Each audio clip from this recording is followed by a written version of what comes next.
Mike James Rock Show. You're watching the Mike James Rock Show.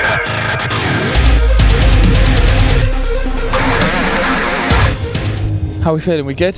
We check, test. All Test. good? Yeah. All good. Cool. So I'm just going to talk about the new album, and then we'll take it from there. Really. Is there anything off topic? Anything off limits even? No, I was expecting you to distract me as much as possible. Cracking. Right then. We good to go? Yep. Hi, it's Brady here from the Mike James Rock Show, and we're here with wow.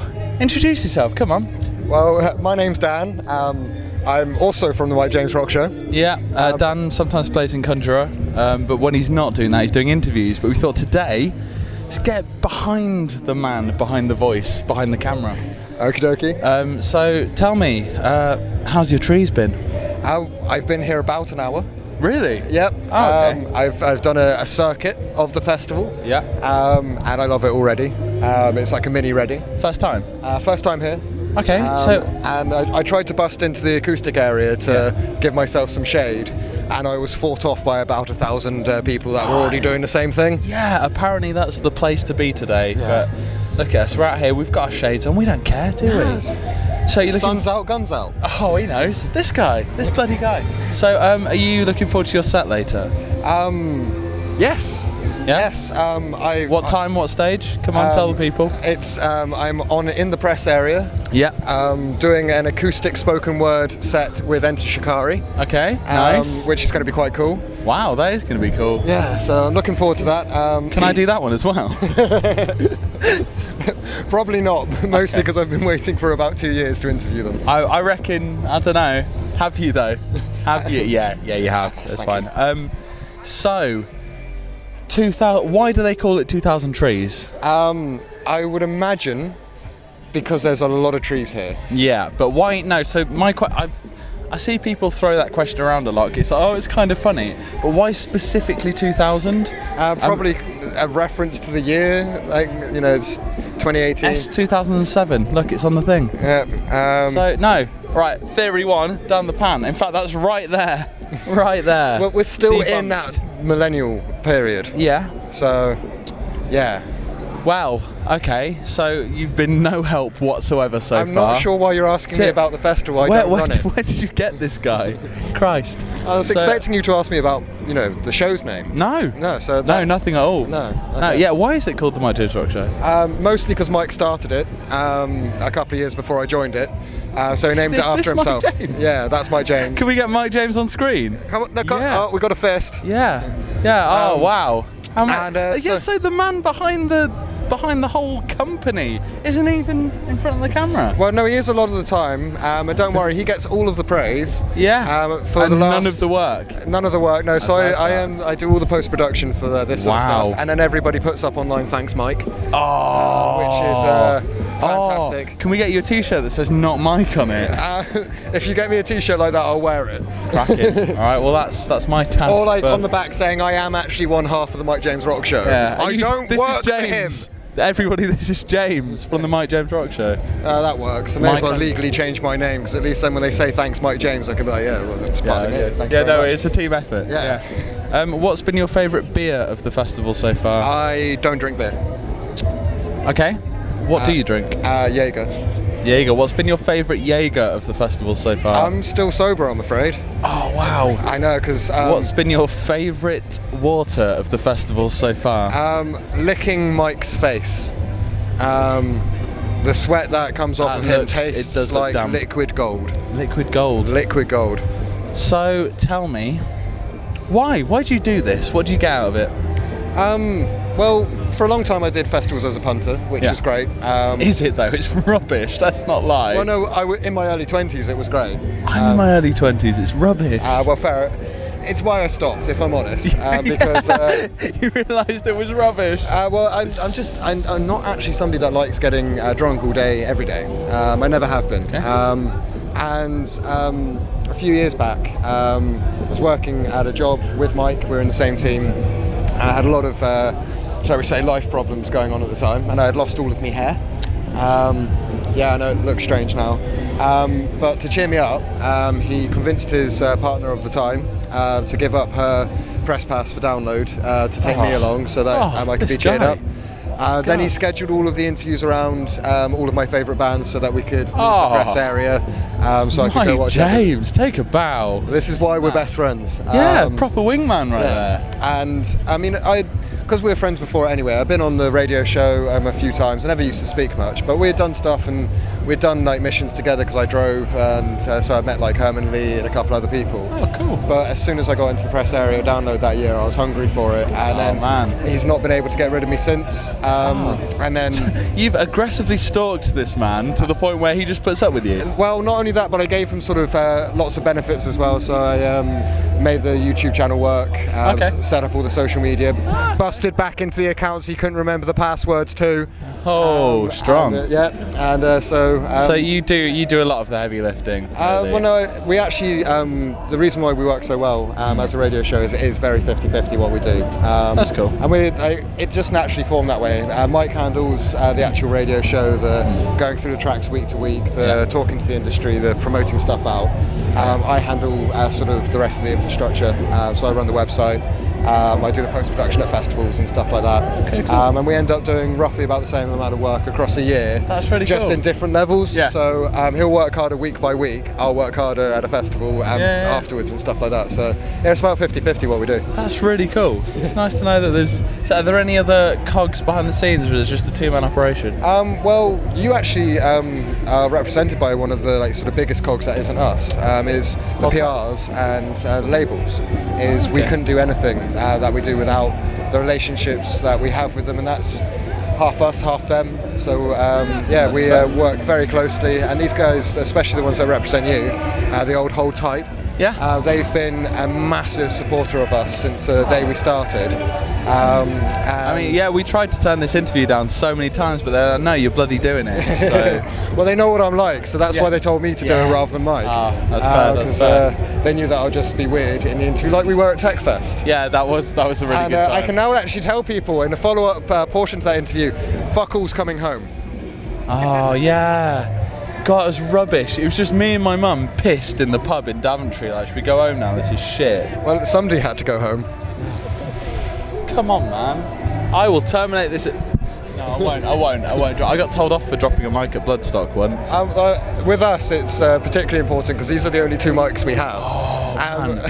Same with the camera. So when somebody knocked over our camera at Teddy Rocks this year, they were so apologetic because both me and Mike were so. Fortunately, our camera is as robust as we are, so it carried on. And it looks good.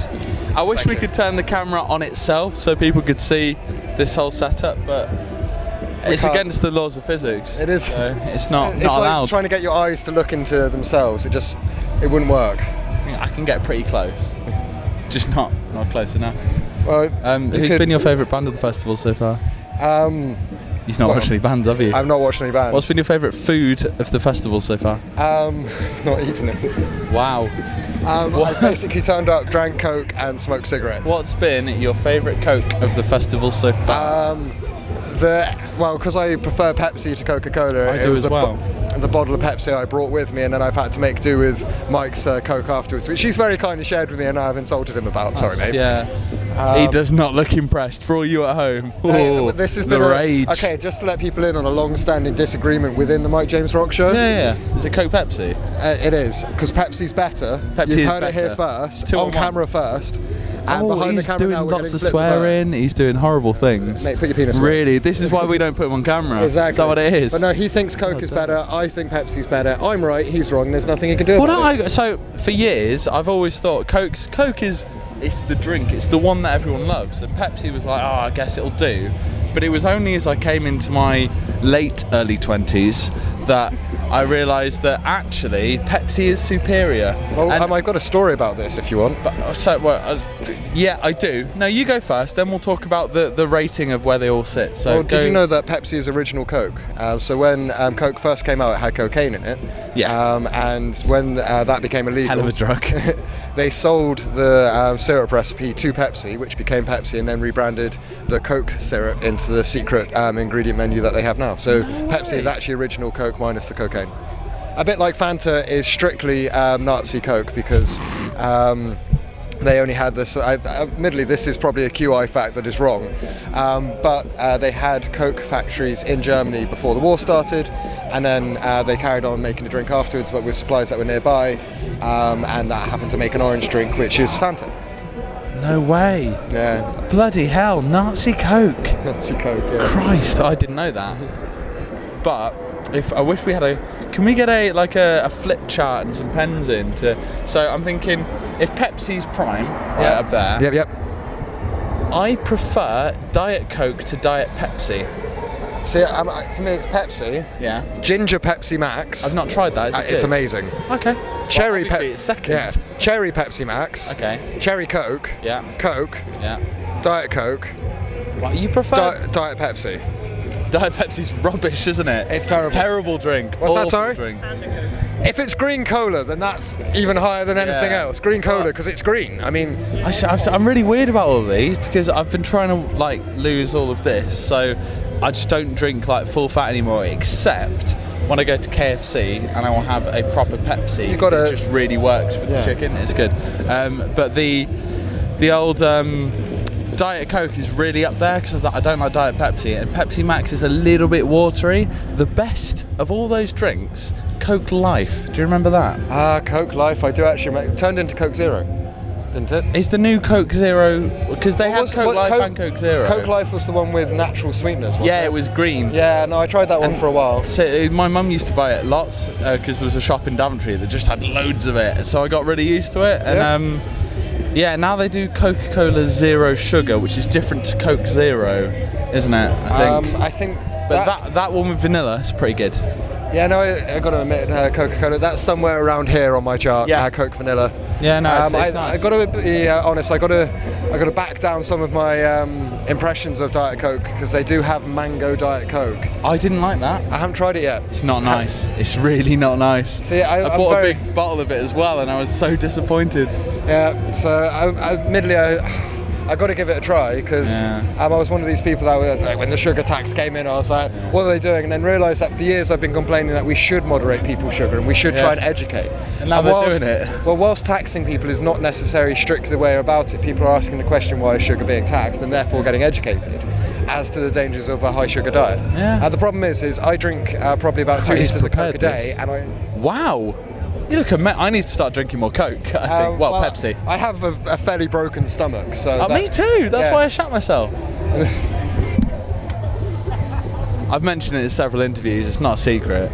Okay, so let me go interview her for a second. Please give me the details of how you shat yourself at this festival. So, I've got ulcerative colitis, which is, if you don't know at home, it basically means your insides are knackered, and unmedicated, I will poo up to 10 times a day. And it's usually liquidy and bloody, and it's really not very nice. So I got some medication for it, and for about 2 years, I was kind of fairly normal, and it was manageable, it was fine. Then, it turns out my medication is an immune system suppressor, so I spent the last 3 months with a cold. Nice. And it started getting in the way of doing shows, and I couldn't do vocals, and it was really, really bad. So I stopped taking my medication about a month ago, and I've got don't worry, I'm not a nutter. I've got an appointment. No, I wish. I've got an appointment with a specialist in a couple of weeks to try and get me some new medication. But in the meantime, I'm going rogue. So, all of that has led me to the first day of 2000 Trees. And I drank a large amount of alcohol. Of course. And hadn't been to Lou for a while, but I was feeling alright. I was like, I usually give myself a few minutes warning. I know when I need to get to the loo. Yeah. And we were in the merch tent, me and my girlfriend, and I had my orange shorts on with my purple pineapples on them. Very, very stylish. Yay length. And we were chatting to a lovely woman that was selling some merch, and I was like, it's all good. I'm pooing. And it was just immediately, it was coming out of me, and I had to hobble across from the merch tent to the toilets past the cave, hobble like that. And are we talking dribbling down the leg? No. It was it was confined to the pants, and a bit it was all liquid though. This is the thing. So I'm so sorry. So the pants were right off. They went straight in they were my last Calvin Kleins as well. Straight into the toilet. I cleaned up as best I could. It was a nightmare. And then the shorts went back on. So I was going commando at this point. And I was like, we need to leave. So we, I don't think we did. I think we stuck around and drank some more. But yeah, so it came to yesterday, and it was bloody boiling. It was awful. And these are all I have now because they're quite thick. They're not what I want. I want shorts. You know, I got a pair of scissors with me if you want to. I've been thinking about this, but my mum just got me these, so I don't want to insult her like that. So I was like, I'll have a go at my shorts. Like, they look clean, they're unmarked, and they went straight in a bin bag, tied it up, just hidden away. Nice. They're going to be saved, but not this weekend. I mean, have you considered adult Huggies? Diapers. Yeah. Yes, I have. My girlfriend offered me a pad, which I very nearly accepted. But I'm stone cold sober as well. How mad is that? What, right now? Yeah, properly. I'm driving later. So same. Anyway, so I if you're thought at about Boomtown, it. I'm getting drunk there, just to let you know. I'm not there unless you can get me in. Rude. I do work for the Mike James Rock Show. You do now, yeah. Should be there. No, I've thought about it. There's Shikari. How good's that? They're well famous. I was on a pub crawl with Rue once. Nice. Said hello, he was really nice. So I considered the pad and diaper scenario, but it's not worth the hassle, to be honest. But like, I'd rather shit myself once than have to deal with that every time I put clothes on. Fair point. And it's not a problem. Like, yeah, I did it. It didn't go everywhere. It was like, it's a funny anecdote. People have loved it. Well, just because this is your first time, you need to wrap up soon. We have another one coming. Sorry. We need to wrap up soon. There's someone else coming in. Okay. Have you got any last words for all the fans? Last words. I'm not going to kill you. Have you got anything to say to the readers at home? Yeah. These guys are awesome, and strongly debatable. If anybody wants to do what this guy has done and try their hand at interviewing me instead and shit themselves, I'm always up for it, because I don't think I've ever covered the subject matter that we've covered in this interview. No, it's been good, hasn't it? Yeah. Now you know, Diet Coke and not shitting yourselves, two of the top things. Yeah, and Pepsi over Coke. Pepsi over Coke. Yeah. All day long. And also, I am half of the rock show. Yeah. No, the good half, some have said. Not me. No, not me. Others. Have we got anything else to say? Is that it? Does that feel good? I think we need to wrap it up. We're going to wrap it up. So enjoy Enter Shikari later. I will do. Thank you very much. They're over there. I know. Can you believe it? Should we do it now? Should we just run in? Oh yeah, no. Let's Gate Crash Skulls. Yeah. That's really popular. Yeah, that'll go really well. Yeah. I don't care. My name's not in it. I'm not Mike or James. It's fine. Thank you. Neither am I. Like and subscribe. Yeah. Party Squad.